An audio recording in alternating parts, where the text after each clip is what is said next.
Olá pessoal, sejam muito bem-vindos à Ciência do Bilinguismo. Aqui é o Plínio Marco Dettoni e esse é o nosso primeiro episódio, depois do episódio introdutório, onde nós vamos tratar de um assunto muito importante, fundamental para quem pretende entender um pouco mais sobre a ciência do bilinguismo, que é a questão: quem são os bilíngues? O que significa ser bilíngue? Será que todo mundo que fala duas línguas ou que sabe em algum grau duas línguas é considerado bilíngue, pode ser considerado bilíngue? Como é que isso acontece? Será que você é bilíngue e de repente nem sabe que é bilíngue? E principalmente, como essa visão de quem é bilíngue foi sendo modificada ao longo da história? A gente vai ver que essa não é uma questão fácil de ser respondida, porque existem diversas perspectivas, mas principalmente aqui, como é que a forma como a gente responde essa pergunta, quem são bilíngues? Será que eu sou bilíngue? Influencia muito na forma como a gente lida com as línguas que a gente sabe, a forma como a gente usa elas. Então, é uma questão fundamental e é isso que a gente vai discutir aqui nesse nosso primeiro episódio.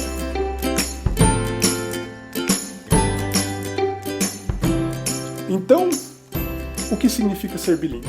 Essa é a grande questão agora.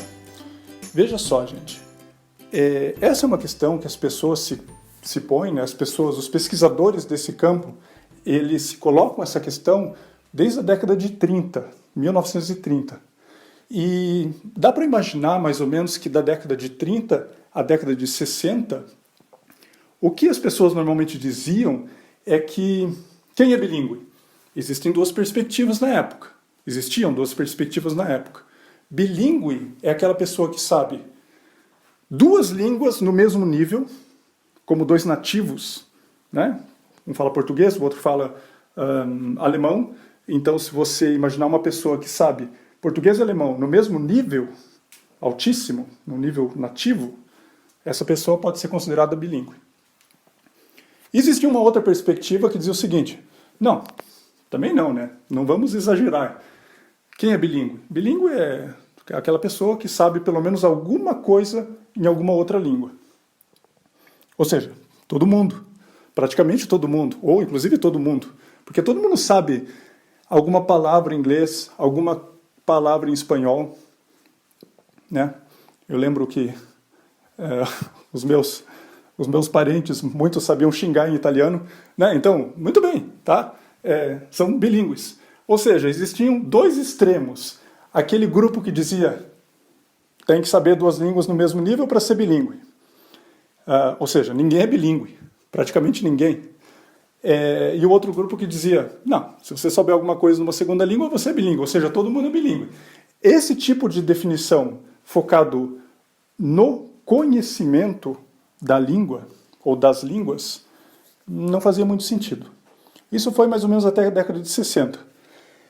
Depois disso, principalmente já na década de 80, surgiu uma outra perspectiva muito diferente, que é a que eu vou explicar aqui para vocês hoje, de um pesquisador que se chama François Grosjean, um suíço, François Grosjean. Até hoje ele é considerado um dos maiores pesquisadores desse mundo do bilinguismo, que ele começou a dizer o seguinte: peraí, gente, ao invés da gente focar no conhecimento da língua e dizer, não, tem que saber tudo, não, tem que saber só uma coisinha ali, vamos fazer o seguinte, vamos focar no uso da língua.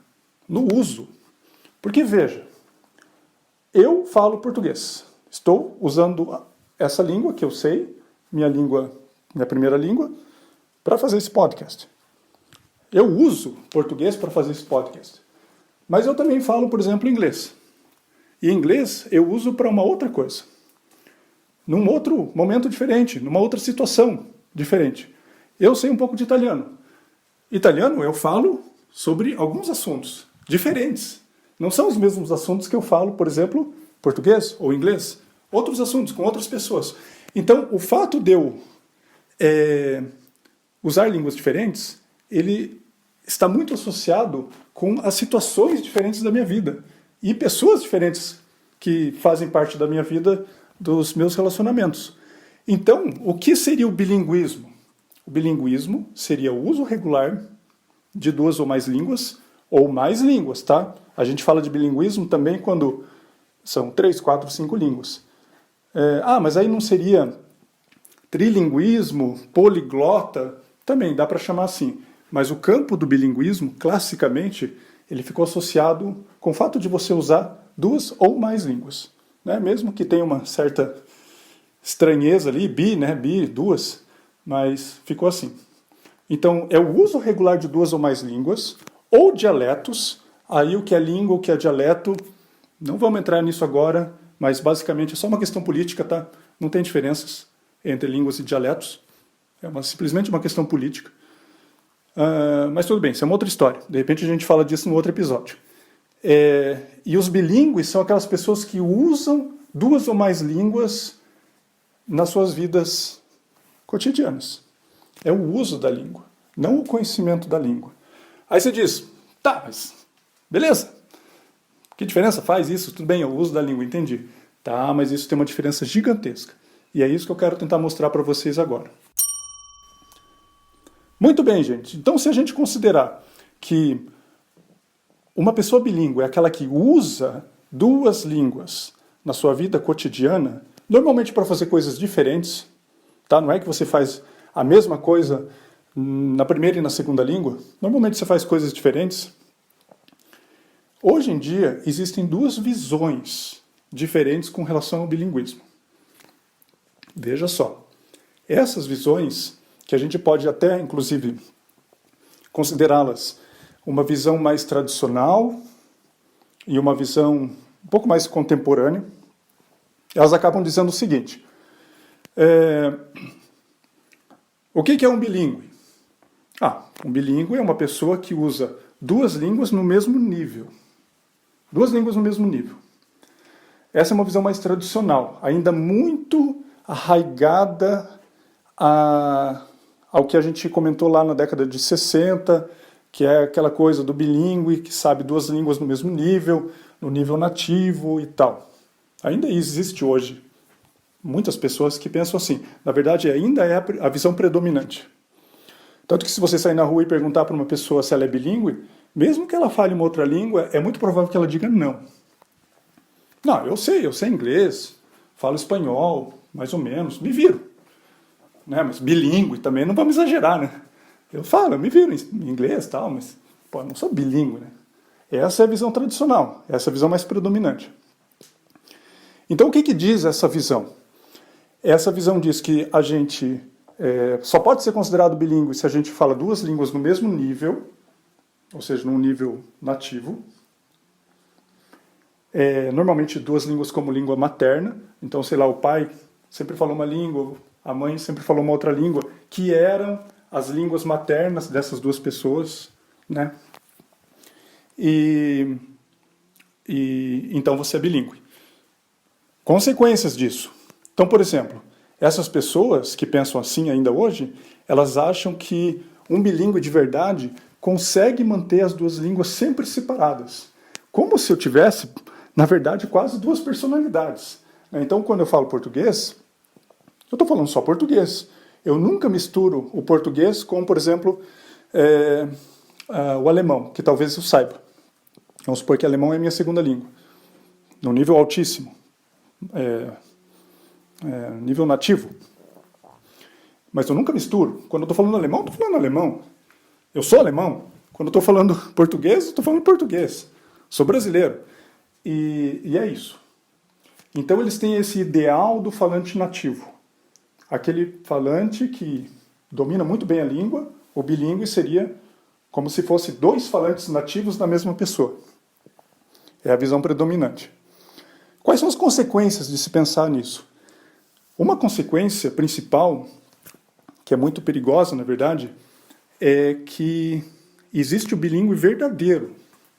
Então, você que estudou inglês, que estudou espanhol, que estudou italiano, alemão, qualquer outra língua, por alguns anos, se vira muito bem na língua. Inclusive, chega ao ponto de conseguir até estudar na língua, trabalhar na língua, né? Você não é um verdadeiro bilíngue. Porque, claro, né, o teu inglês, o teu espanhol, talvez não tenha o mesmo nível do seu português. Então você não é um verdadeiro bilíngue. Isso é uma consequência de se pensar assim. Outra coisa uma outra coisa que acontece que é, na verdade, uma consequência dessa visão. Um bilíngue é raro. Bilíngues são a exceção. É raríssimo ser bilíngue. Porque quem é que tem duas línguas no mesmo nível? No nível nativo? Pouquíssimas pessoas, se é que exista. Talvez nem exista essa pessoa ideal, esse bilíngue equilibrado, que se chama. Em inglês eles chamam de balanced bilingual. Esse bilíngue equilibrado, que sabe duas línguas no mesmo nível. Talvez nem exista essa pessoa. Então, bilíngues são exceção. E uma outra coisa, por conta dessa visão, a atenção das pesquisas, dos pesquisadores, nas últimas décadas, na verdade já, ela se voltou exclusivamente ao bilinguismo. Então, uma atenção exagerada para se verificar os efeitos do bilinguismo. Porque se o bilinguismo é essa coisa magnífica, que é rara, pouquíssimas pessoas têm, vamos então investigar quais são os efeitos do bilinguismo. E daí, existem várias coisas, né?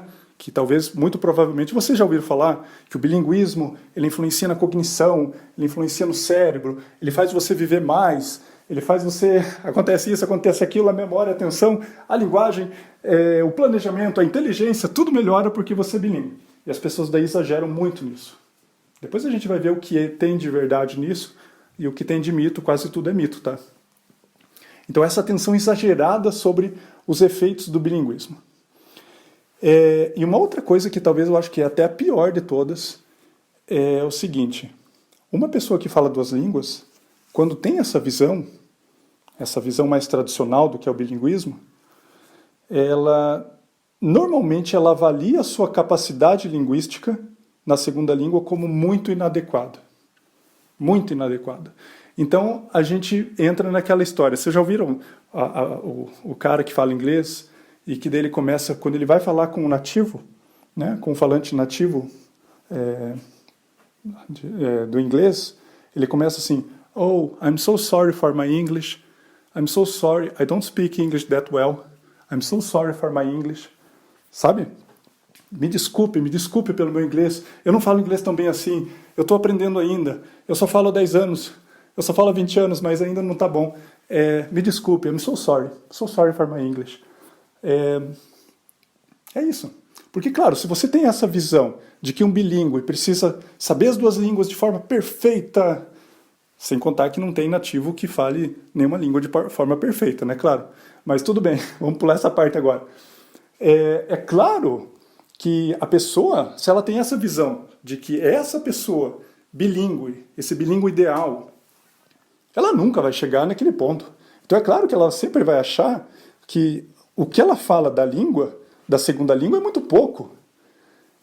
Ela sempre vai se achar inadequada quando usa essa segunda língua.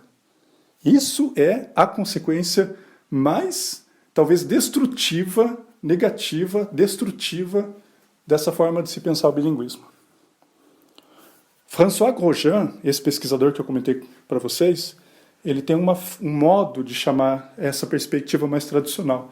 Ele chama de visão monolíngue do bilinguismo. É esquisito, né? Visão monolíngue do bilinguismo. Ou seja, é normalmente como os monolíngues pensam o bilinguismo. Mas não é também só monolíngues, né? A maior parte, esse é o problema, a maior parte dos bilíngues pensa o bilinguismo assim também. Esse é o maior problema. E daí eles se sentem muito inadequados. Têm vergonha de usar a língua, acham que estão sendo julgados por um falante nativo da língua o tempo inteiro, que não é verdade mesmo. Tem pesquisas, inclusive, que mostram que os falantes nativos, na verdade, quase nunca nem percebem os erros que são feitos por outras pessoas. E quando percebem, não ligam, porque elas não estão preocupadas com erros gramaticais, estão preocupadas com o conteúdo. Querem saber o que você tem a dizer. Então, nesse caso, essa visão ela é completamente desacreditada por dados de pesquisa. Existem várias evidências mostrando que não é assim. Não é assim. E também não deve ser assim, né? No fim das contas, também é uma escolha. E Essa é a visão monolíngue do bilinguismo. Por outro lado, existe uma visão muito interessante que se chama a visão bilíngue do bilinguismo. Mais estranho ainda, né? Pô, a visão bilíngue do bilinguismo. Ou seja, como é que o bilinguismo ele pode ser entendido em si mesmo? Não quando comparado com uma pessoa monolíngue, uma pessoa que só fala uma língua, mas em si mesmo. E nessa visão, que é a visão mais contemporânea, é a visão que os pesquisadores, no geral, trabalham com essa visão hoje em dia, um bilíngue ele não pode ser decomposto. Como assim decomposto? Como eu disse antes, na visão tradicional, um bilíngue seria como se fosse a soma de dois monolíngues, né? Monolíngue é aquela pessoa que fala uma língua só. Então, se eu falo uma língua e eu também falo uma outra língua, se eu juntar dois monolíngues, isso seria o bilíngue. É como se ele conseguisse imitar dois monolíngues nativos de línguas diferentes. Então, quando eu falo português, eu sou brasileiro, falo português sem sotaque, sem nada, como um brasileiro. Quando eu falo alemão, então eu sou alemão, falo sem sotaque, como é um alemão. Essa é a visão tradicional. Um bilíngue, nessa visão mais contemporânea, essa visão bilíngue do bilinguismo, né, como é chamado, ele não pode ser decomposto. O bilíngue ele é uma pessoa que sabe duas ou mais línguas e deve ser analisado de forma integral.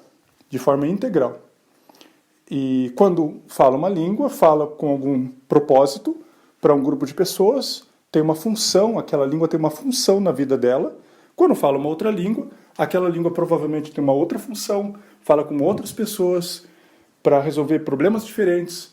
Então é claro que o nível que você tem nas suas línguas vai depender do uso. Por isso que a definição hoje em dia é o seguinte: bilíngue é aquela pessoa que usa, não sabe, usa duas ou mais línguas no seu dia a dia.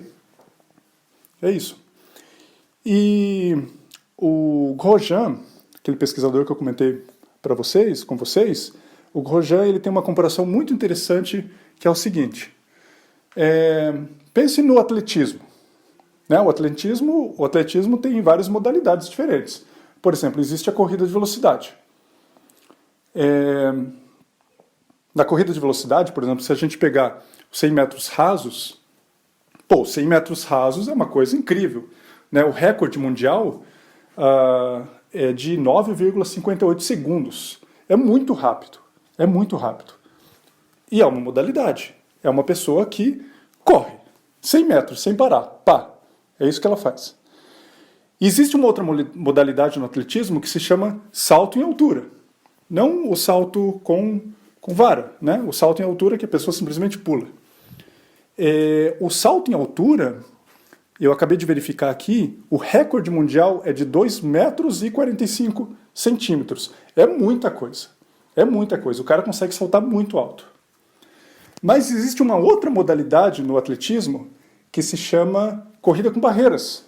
O que é corrida com barreiras? O cara sai correndo, né? Corre, de repente tem um obstáculo, ele pula por cima.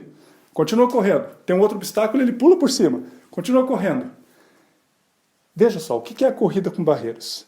Se a gente for pensar bem, a corrida com barreiras é uma mistura da corrida de velocidade com o salto em altura. Certo? É claro que uma pessoa que corre com barreiras, ela tem que correr o mais rápido possível e tem que saltar quando chega no obstáculo. Agora veja, na corrida com barreiras, o atleta, é claro que não consegue correr tão rápido quanto um atleta que faz corrida de velocidade. E é claro que ele também não consegue saltar tão alto quanto um atleta que faz salto em altura. Mas ninguém vai pensar, eu acho que não vai passar na cabeça de ninguém comparar um atleta que faz corrida com barreiras com um atleta de velocidade ou um atleta de salto em altura. E dizer, corrida com barreiras até que é legal, mas olha, o cara não corre tão rápido assim quanto o outro, que só corre e também não pula assim tão alto quanto aquele cara ali que só pula. Né? Se você fizesse esse tipo de comparação, né, qualquer pessoa ia dizer, o que você está falando, cara? Não tem cabimento esse tipo de comparação. Mas veja só, quando a gente fala de bilinguismo, é exatamente isso que as pessoas fazem. As pessoas fazem isso, nessa perspectiva mais tradicional, né? Mais antiga, mais tradicional. Elas fazem exatamente isso. Pô, eu sou bilíngue, eu falo português e inglês. Mas veja, você não fala inglês tão bem quanto um americano, que é monolíngue. Sim, é verdade. E talvez você não fale nem, inclusive, nem português tão bem quanto um brasileiro monolíngue, que fala só português. Porque tem uma coisa com o bilinguismo que acontece, que é o seguinte, quando a gente aprende mais línguas, é claro que eu não tenho tempo para investir em todas elas, inclusive nem na minha própria língua materna. Existe uma questão muito importante que às vezes as pessoas não percebem, que é o seguinte, quando você aprende uma segunda língua, mas se você passar a viver em partes nessa segunda língua, tem coisas que você tem que deixar de fazer na sua primeira língua. Não tem como. Se você sabe 3 línguas, você tem que dividir o teu tempo entre as 3 línguas. Não tem como você manter todo o teu investimento lá na primeira. Então é claro que a primeira língua também vai sofrer um pouco. Então o fato de você aprender uma outra língua influencia na sua primeira também. Sem contar que existe um efeito muito interessante que se chama de code switching. Code switching é quando a gente mistura códigos diferentes, códigos linguísticos nesse caso. Né? Então, por exemplo, eu sei português e inglês. Então, quando eu falo inglês, o português fica tentando entrar. Me fale agora. Né? Aí você diz, não vou te falar agora. Né? Eu estou falando inglês. Mas ele fica ali, tentando entrar na sua mente. E para quem usa muito segunda língua, quando você fala a tua primeira língua, português, nesse caso, o inglês também fica tentando entrar ali na sua mente. Então existe uma interferência de uma língua na outra, o tempo inteiro. Então é claro que isso acaba, de certa forma, afetando a primeira também. Então veja, como no atletismo não faz sentido nenhum, são modalidades diferentes. O cara que faz corrida de velocidade, o atleta que faz salto em altura, o atleta que faz corrida com barreiras, todos têm o direito de tentar ser o melhor no que fazem. Não faz sentido ficar comparando com os outros. No caso do bilinguismo também é assim. Se eu sou bilíngue, se eu optei ou tive a necessidade de ter uma vida em 2 línguas, ou em 3 línguas, ou em 4 línguas, no outro episódio a gente vai ver como isso acontece. O bilinguismo é, na verdade, muito, muito comum, ao ponto de existem mais bilíngues do que monolíngues no mundo. É muito comum. Existem mais bilíngues do que monolíngues no mundo. Normalmente por necessidade. As pessoas sabem línguas por necessidade. Às vezes por opção também, mas normalmente por necessidade. Então não faz sentido a gente comparar monolíngues, pessoas que falam só uma língua, com bilíngues. Não faz sentido nenhum, como não faz sentido, por exemplo, no atletismo. Esse é um outro ponto fundamental para a gente analisar. Então, respondendo à nossa pergunta inicial, quem é o bilíngue? Será que você é bilíngue e não sabe? Eu comecei assim, o título do nosso episódio, ele diz mais ou menos isso. Será que tem algum bilíngue por aí me ouvindo agora que nem sabia que era bilíngue? Veja só, se a gente considerar que o bilinguismo está muito mais associado ao fato de usar 2 línguas do que de conhecer 2 línguas, a um nível alto, por exemplo, é claro que o fato de você ser ou não bilíngue tem a ver com as suas necessidades.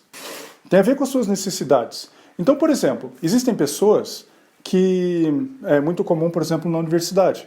A pessoa sabe ler inglês, ela lê, por exemplo, livros, artigos científicos em inglês,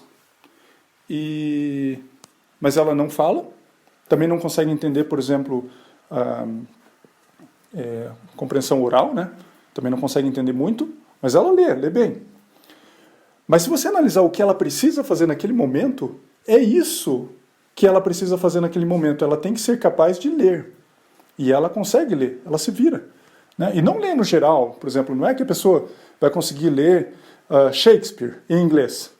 Não, ela tem que ler, por exemplo, artigos científicos de uma área bem específica ali, que é a área que ela tem interesse, a área que ela precisa.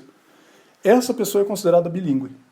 Pô, mas ela não fala. Ninguém disse que a pessoa precisa falar a língua. Né? Se a gente buscar na definição, um bilíngue é aquela pessoa que usa 2 ou mais línguas na sua vida cotidiana para resolver problemas reais.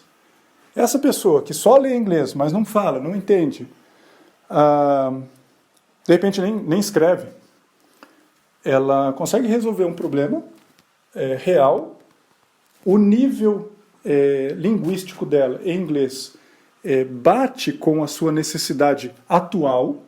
Pode ser que essa necessidade mude no futuro, pode ser que ela descubra também que seria interessante conseguir falar ou conseguir entender. E daí, com isso, ela consegue trabalhar com mais situações, ela consegue resolver mais problemas relacionados ao seu trabalho ou inclusive pessoais, né? De ter mais contatos com pessoas de outros países, sei lá. Daí ela vai ter que se adaptar. Ela vai ter que ir atrás e vai se adaptar. Ela vai continuar sendo bilíngue. Até porque a questão do bilinguismo, o bilinguismo ele não é estável. Ele nunca é estável. O nível linguístico de uma pessoa, a capacidade linguística dela oscila na vida. Aumenta, diminui, em função do uso que ela faz. Se a gente considerar que o bilinguismo é o uso diário de 2 ou mais línguas, é claro que se eu mudo o uso, também muda a minha capacidade linguística naquele momento. Relacionado à fala, relacionado à compreensão oral, à escrita ou à leitura. Então, por exemplo, né, eu conheço pessoas que leem em latim, leem literatura clássica em latim. Elas são bilíngues, claro. Por quê? Porque o fato dela ter aprendido latim serve a situações específicas que são relacionadas, nesse caso, à leitura de textos clássicos. É claro que ela é bilíngue. Existem pessoas que adoram seriados, né? Assistem lá Friends, How I Met Your Mother, sei lá, Big Bang Theory, e chegaram a um ponto que conseguem praticamente entender quase tudo sem legenda. Essas pessoas, elas podem ser que nem falem, não consigam entender muito, não consigam escrever muito, mas elas entendem aquilo. E para que é que elas querem a língua? Nesse caso, a língua inglesa. Para entender seriados, porque é isso que a pessoa está interessada naquele momento. É claro que ela é bilíngue. Pela definição atual de bilinguismo, que os pesquisadores utilizam, essa pessoa é bilíngue. Então, é isso, gente. Espero que isso tenha clarificado um pouco o que significa ser bilíngue. Então, como vocês imaginam, eu imagino que vocês imaginam, esse podcast ele vai se fundamentar muito nessa ideia de que quando a gente aprende uma língua, a gente aprende, pelo menos essa é a minha visão, né, com base em tudo que a gente discutiu aqui hoje, a gente aprende para uma razão prática. E tentar aplicar isso na nossa vida. E tentar, de certa forma, ampliar o nosso horizonte. Não só no sentido, eu sei mais uma língua. Não, eu vivo em mais de uma língua. Agora que eu sei inglês, eu vou fazer coisas que eu não fazia antes. Eu vou ampliar os meus horizontes, eu vou entrar em contato com outras pessoas, eu vou entrar em contato com outra literatura ou com outro conteúdo na internet, tem tanta coisa. Agora que eu sei, grego, eu vou tentar usar isso na minha vida para que eu consiga fazer mais coisas. E nesse ponto, né, existe até uma questão interessante, será que a gente precisa de fato estudar uma língua? Porque se você considerar o conceito de bilinguismo como o uso diário de 2 ou mais línguas, até que ponto você precisa estudar a língua e, de repente, você não precisa estudar a língua, mas você precisa usar ela, começar a usar ela. E na medida que você usa, você aperfeiçoa a língua. Enfim, mas isso aí é um outro assunto, de repente, para um outro episódio. Então é isso. Gostaria novamente de agradecer a todas as pessoas que ouviram esse episódio. Dizer que eu estou muito feliz por produzir esse tipo de conteúdo para vocês. E você também pode fazer parte do Ciência do Bilinguismo. Como? Como é que você pode fazer parte? Me enviando perguntas, comentários. Fique muito, muito à vontade, inclusive para me enviar áudios. Né? Se você me enviar um áudio, por exemplo, você pode se ouvir aqui no Ciência do Bilinguismo. Né? Eu posso pegar o seu áudio, colocar aqui dentro do nosso episódio, daí responder a sua pergunta aqui no episódio, aqui no podcast. E como é que você faz isso? Tem duas formas principais. Você pode entrar no Instagram, o Instagram do laboratório, que se chama @Psychology of Bilingualism, Psicologia do Bilinguismo em inglês, @Psychology of Bilingualism. É só procurar ali no Instagram. Inclusive está escrito na descrição aqui do episódio. Ou você pode me procurar no Telegram. Se você digitar Ciência do Bilinguismo, tudo junto, sem acento, Ciência do Bilinguismo, você vai achar ali minha foto, meu perfil ali no Telegram. Você pode me mandar um comentário, uma pergunta, por áudio inclusive. Se não quiser, pode ser por texto mesmo. Posso responder a sua pergunta aqui no podcast. Então, muito obrigado, pessoal. Nos vemos no próximo episódio de Ciência do Bilinguismo. Até mais!